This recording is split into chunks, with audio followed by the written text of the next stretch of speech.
A minha opinião acerca do metaverso, vale lembrar que o metaverso é uma realidade paralela. Nós estamos falando de um mundo paralelo. Nós não estamos falando de uma ferramenta de evangelismo, porque em alguns momentos eu vi que um debate foi falado acerca de televisão, acerca de rádio, acerca de internet. O mundo paralelo que o metaverso propõe é exatamente levar a pessoa a viver numa outra realidade. É entre o físico, né? Seria entre o físico e a realidade inexistente, digamos assim, essa realidade virtual apenas. Então, o metaverso, do meu ponto de vista, ele é muito mais prejudicial do que benéfico para a igreja. Ele não pode ser simplesmente encarado como uma ferramenta de evangelismo, de alcançar pessoas, né, através da sua plataforma, mas ele deve ser encarado também de uma forma muito séria como algo que tira a pessoa da realidade. Veja bem, a igreja, ela existe um formato. E o formato da igreja que nós temos desde o começo, desde a igreja primitiva, é a igreja vivendo em comunidade. Nós tínhamos antes a realidade da Domus Ecclesia, onde as igrejas se reuniam nas casas, nos lares, e depois a igreja ela foi criando o formato, mas em todo momento a igreja ela se reuniu, ela esteve junto, vivendo aquilo que está na Epístola Universal aos Hebreus, no capítulo de número 10, vivendo em comunhão. Nós temos a distribuição dos dons, e esses dons foram distribuídos para que um pudesse edificar o outro, para que um pudesse edificar, para que um pudesse exortar o outro, para que os dons fossem usados na igreja, em benefício da igreja. O derramar do Espírito Santo foi exatamente para isso, para que esses dons fossem distribuídos para a igreja e um fosse edificando o outro através desses dons.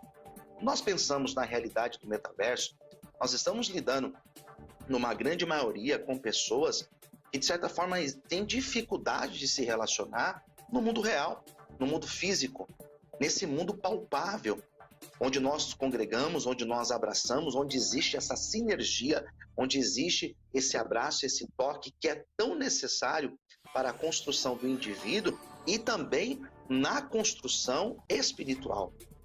Vale lembrar que em todo o tempo da Bíblia, em toda a história, tanto no Antigo Testamento como no Novo Testamento, a igreja ela se relacionou.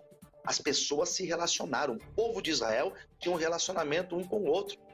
E Deus sempre priorizou isso, mostrando que nós devemos amar, que nós devemos ser um com o outro. É impossível nós amarmos a Deus se nós não estivermos em comunhão com o outro. E essa comunhão, ela ocorre de fato quando nós sentimos a dor do outro, quando nós estamos com o outro, quando nós olhamos no olhar do outro.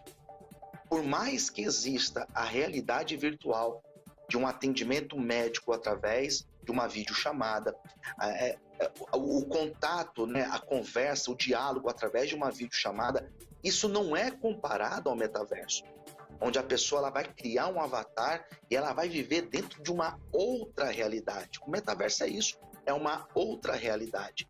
E isso não faz parte, em nenhum momento da cristandade, viver em outra realidade, isso não faz parte em nenhum momento da história da igreja. Por quê? Porque isso não faz sentido, é incompatível. Os dons espirituais, a comunhão, a ceia, o batismo, são manifestações daquilo que nós temos por sagrado, aquilo que nós temos como sacramento para nós, que só podem ocorrer quando nós estamos unidos.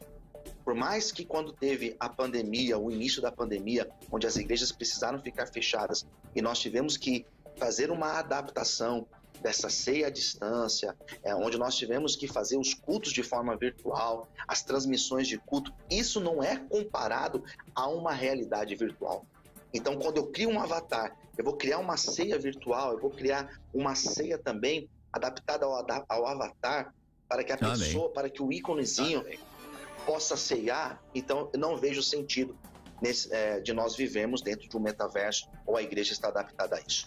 Amém.